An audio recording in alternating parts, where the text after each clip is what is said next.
ఇది కూడా తీసుకోండి. మమ్మల్ని ఇంతగా ఆదరిస్తున్న మీ గాలి కుటుంబంలో అందరినీ ఆ ప్రభువు చల్లగా కాపాడాలి. కృష్ణ, ఏమిటలా దగ్గుతున్నావు?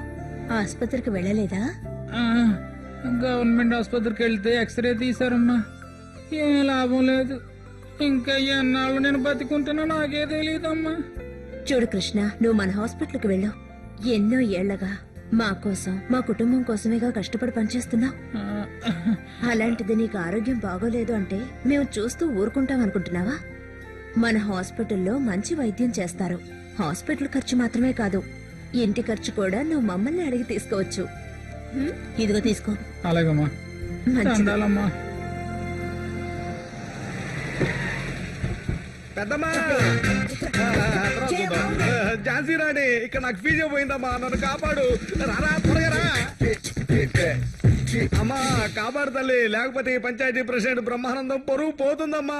నువ్వు ఒక పంచాయతీ ప్రెసిడెంట్వి. ఏంటి నాకు ప్రెసిడెంట్ అయ్యా అర్హత లేదనుకున్నావా? చూసావా, సిల్క్ షర్టు, తెల్ల పంచ, చెప్పులు చూడు, అన్ని నాకు బ్రహ్మాండంగా ఉన్నాయి. ఇది పంచాయతీ ఆఫీస్. సరే సరే సరే, చూడమ్మా సహోదరి, నీ ప్రియమైన సోదరుడు ఉన్నాడే, వాడు నన్ను అవమానించాడమ్మా.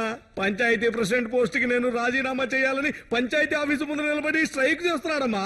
ఉత్త స్ట్రైక్ కాదమ్మా, ఆ ఎమ్మెల్యే బండి మీద నిలబడి నిరాహార దీక్ష చేస్తున్నాడు. అమ్మా మహాతల్లి, నువ్వు కల్పించుకుంటే గానీ ఈ సమస్యకు పరిష్కారం దొరకదు, లేదంటే నా పరువు నిలువునా పోతుంది తల్లి.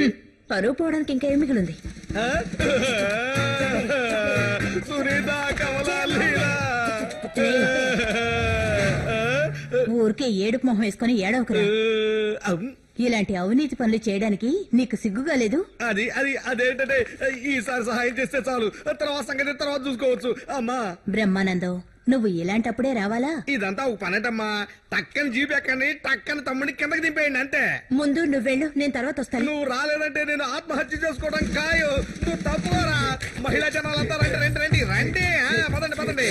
మహాత్మా, కొంతమంది మెంబర్లు కొన్నాను, ప్రెసిడెంట్ అయ్యా. అక్క నీకు తెలీదు, వీడు చేసే అక్రమాలని. రోడ్లు వేసినా, వంతెనలు వేసినా, స్ట్రీట్ లైట్ వేసినా అన్నింట్లో వీడికి కమిషన్లే. నీకు తెలీదక్క, పంచాయతీ మరుగుదొడ్లలో కూడా వీళ్ళకి కమిషనే. వర్షాలు రాకముందే రోడ్లన్నీ కొట్టుకుపోతున్నాయి. తమ్ముడు నా మీద